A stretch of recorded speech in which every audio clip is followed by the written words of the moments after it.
नमस्कार दोस्त, कैसे हैं आप लोग। उम्मीद है कि आप लोग अच्छे होंगे। क्या होगा जब आपके दिमाग से सारी पुरानी चीज़ें हटा दी जाए। तो चलिए आज हम ऐसे मूवी के बारे में बात करने वाले हैं जो आपको अंत तक कन्फ्यूजन बना के रखेगा।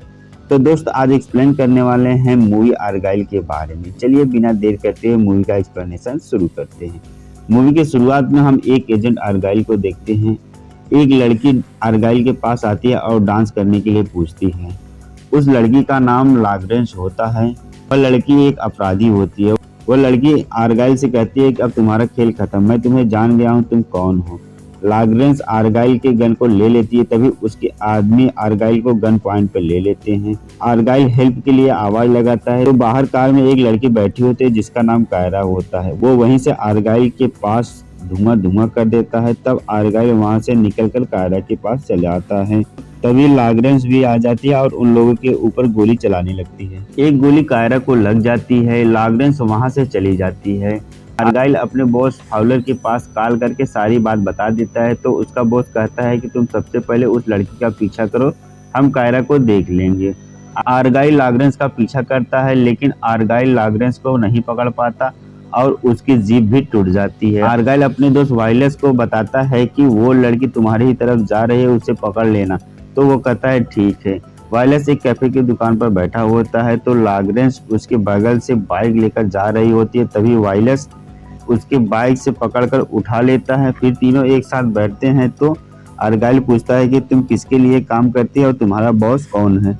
तो लाग्रेंस अपने बॉस की फोटो दिखाता है तो वो दोनों उस फोटो को देखकर दंग रह जाते हैं क्योंकि उसका बॉस कोई और नहीं बल्कि फाउलर ही होता है।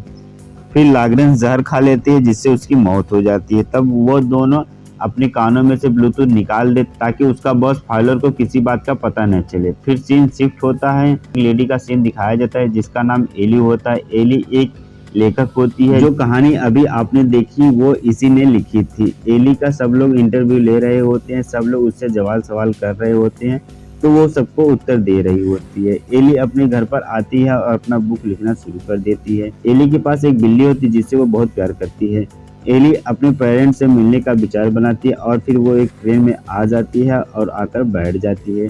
उसके सामने एक आदमी बैठा होता है और वो उसी की लिखी बुक को पढ़ रहा होता है तो एली उसे देखकर बहुत खुश हो जाती है। एली के सामने जो आदमी बैठा होता है उसका नाम एडन होता है। एली एडन से पूछती है कि आप क्या करते हैं तो एडन कहता है कि मैं एक जासूस हूँ।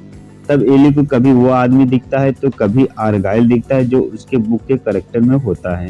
एली के पास कुछ लोग ऑटोग्राफ के लिए आते हैं और एली के ऊपर हमला बोल देते हैं लेकिन एडन एली को बचा लेता है। एली को लगता है कि मुझे आर्गाइल बचा रहा है जबकि वास्तव में वो एडन होता है।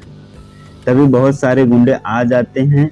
तब एडन अपने पैराशूट के साथ एली को लेकर ट्रेन से कूद जाता है। अगले सीन में एली एडन को देखती है तो डर जाती है। तब एडन कहता है कि घबराओ नहीं, मैं वही हूँ जो तुम्हें ट्रेन में बचाया था, बस मैं अपना सेविंग कर लिया हूँ। तो एली कहती है कि मेरे साथ क्या हो रहा है, मुझे कुछ समझ में नहीं आ रहा है। तब एडन बताता है कि तुम जो कुछ भी अपने बुक में लिखती हो वो रियल में हो जाता है, इसलिए सारे गुंडे तुम्हारे पीछे पड़े हैं ताकि उनके फ्यूचर के बारे में पता चल सके और वो अपनी बचाव कर सके।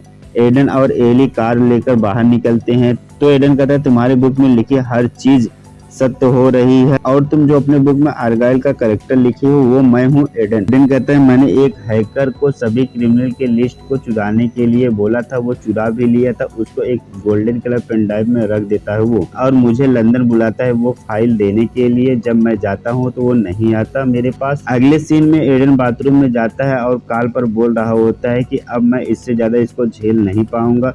मन तो कहता है कि इसके भेजे में सारी गोली उतार दो लेकिन इसको जिंदा तुम्हारे पास लाना है। यह सब बात एली सुन रही होती है। वो अपनी बिल्ली को लेकर वहां से चल देती है। फिर एली अपने माता पिता से मिलती है। तब उसके पिताजी कहते हैं कि एली वो बुक कहाँ है जो तुमने लिखी है। तब वो बुक पढ़ रहा होता है। तभी एडन आ जाता है और एली के पिता को गन पॉइंट पर ले लेता है, उसकी माँ को गोली मार देता है और उसके पिता को मारकर बेहोश कर देता है। एडन बताता है कि ये तुम्हारे माता पिता नहीं बल्कि बहुत बड़े अपराधी फाउलर है जो तुम्हारे और तुम्हारे बुक के पीछे पड़े हैं। फिर वो दोनों वहाँ से निकल देते हैं। एडन कहता है कि जो तुमने बाथरूम में सुना था वह बिल्कुल सही था लेकिन मैं तुम्हें मारना नहीं चाहता, मैं तुम्हें बचाना चाहता हूँ। एडन एली को एक सुनसान जगह लेकर आता है जहां पर एली की मुलाकात एल्फी नाम के एक आदमी से होता है जो सीआईएफ का चीफ होता है। वो एल्फी को अपने लैब में लेकर जाता है और बताता है कि तुम अपनी बुक में जो लिख रही हो वो कोई कहानी नहीं बल्कि वो तुम्हारी यादें हैं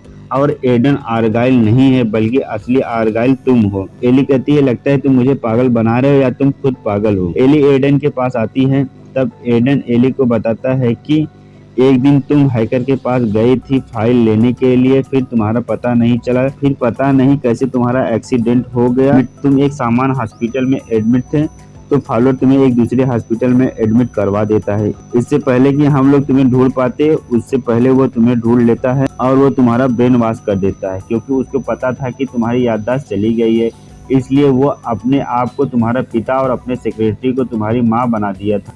वो तुम्हें एक बुक दिया और तुम उस बुक में वही लिखती हो जो तुम्हारे जिंदगी में हो चुका है।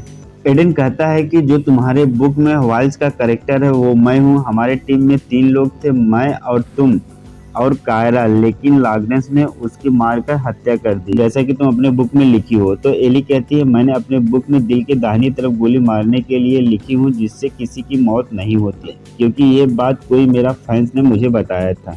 तब एल्फी बताता है कि वो क्रिमिनल की लिस्ट वाली फाइल एक लेडी सभा के पास दिया गया है और वो सिर्फ आर्गाइल को ही देगी, यानी कि सिर्फ एल्फी को ही वो फाइल मिलेगा।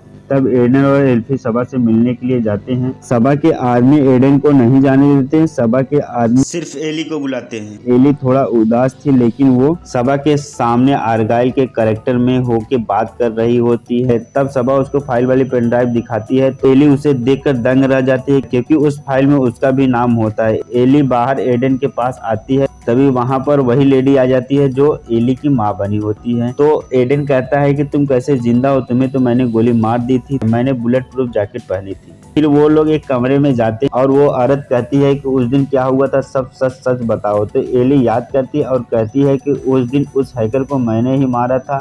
वो औरत कहती है कि तुम फाउलर के बहुत खास आदमी थे। इधर एडन कहता है कि यह सब झूठ है, कह दो एली। तभी एडन वहीं पर बेहोश हो जाता है। फाउलर आता है और एली से कहता है कि तुम एल्फी का पता बताओ, नहीं तो वो जब तक जिंदा रहे मेरे नाक में उंगली करता रहेगा। तो एली कहती है मुझे उसका पता नहीं मालूम, उसका पता एडन को मालूम है। तब वो लोग एडन के पास आते हैं एल्फी का पता पूछने के लिए, लेकिन एडन नहीं बताता। तो एली एडन को गोली मार देती है। तब एली मैप पे एल्फी का एड्रेस खोज रही होती है पर उसको कुछ हाथ नहीं लगता। इधर एडन को होश आ जाता है तो उसके पास 2 आदमी खड़े थे, उसको मार गिराता है एडन। तब एली उन लोगों से कहती है कि वो क्रिमिनल वाली फाइल एल्फी के पास सेंड हो चुकी है, लेकिन जब वो सिस्टम में देखती है तो वो फाइल फेल हो गया था। तब एली उन दोनों को मार गिराती है और वहां से अपनी बिल्ली लेकर एक हथियार वाले कमरे में चली जाती है। तभी वहीं पर एडन आ जाता है तो एली अपना हाथ ऊपर कर लेती है और कहती कि मैं तुम्हारी तरफ हूँ। तो एडन कहता है तुमने तो मुझे गोली मार दी थी। तो एली कहती है कि मैंने तुम्हें जानबूझकर दिल के दाहिनी तरफ गोली मारी थी ताकि तुम्हारी मौत ना हो, ऐसा मेरे फैन ने बताया था। फाउलर को पता चल जाता है कि वो दोनों एक हथियार वाले कमरे में हैं, तो वो अपने आदमी से उस कमरे को घिरवा देता है ताकि वो लोग बच के न जाने पाए। इधर एली और एडन धुआं छोड़ते हुए बाहर निकलते हैं, फाउलर के सभी आदमियों को मारते हुए। उन लोगों से फाइटिंग करते करते वो लोग गोदाम में आ जाते हैं, जहां पर बंदूक की गोली से एक ऑयल का टैंकर लीक हो जाता है। एली और एडन को फाउलर के आदमी घेर लेते हैं, ये दोनों मशीन के पीछे छुप जाते हैं। तब एली अपने पैरों के नीचे चाकू रखकर और अपने गन के नोक पर चाकू लगा देती है और फाउलर के सभी आदमियों को मार देती है। एली और एडन एल्फी को फाइल ट्रांसफर कर रहे होते हैं, लेकिन वो नहीं जाती फाइल। तब फाउलर कहता है कि यह फाइल मेरे आंख को स्कैन करने के बाद ही फाइल ट्रांसफर होगी। तब एली की बिल्ली उसके आंख के ऊपर अटैक कर देती है और उसका आंख फोड़ देती है। तब एडन कहता है कि अब कैसे फाइल ट्रांसफर होगी। फिर एली कहती है कि इसका दूसरा भी रास्ता है। जब वो लोग बाहर आते हैं तो पता चलता है कि वो एक बहुत बड़े शिप में हैं। एली वहां से एल्फी को फाइल सेंड करने लगती है, तभी फाउलर की सेक्रेटरी आ जाती है और एक म्यूजिक चालू कर देती है और कहती है कि एली तुम एडन को मार दो। तो एली एडन को मारने वाली होती है, तभी कायरा आ जाती है और सेक्रेटरी को मार देती है। म्यूजिक बंद हो जाता है तो एली एडन को नहीं मारती। एली कहती है कि तुम जिंदा हो, तुम तो मर गई थी। तो कायरा कहती है कि मैंने ही वो थ्योरी तुम्हें बताई थी कि दिल के बगल में गोली मारने से किसी इंसान की मौत नहीं होती। फिर वो लोग शिप के बाहर आ जाते हैं तो शिप थोड़ी देर में ब्लास्ट हो जाती है और एल्फी के पास डाटा सेंड हो जाता है। सीन शिफ्ट होता है, एली आर्गाइल की कहानी बता रही होती है और कहती है कि इस प्रकार से आर्गाइल पूरी तरह से फ्री हो जाता है। यहीं पर मूवी समाप्त हो जाती है। दोस्त, आज का एक्सप्लेनेशन अगर अच्छा लगा हो तो हमारे चैनल को सब्सक्राइब जरूर करिएगा। अभी के लिए tata, bye bye, take care.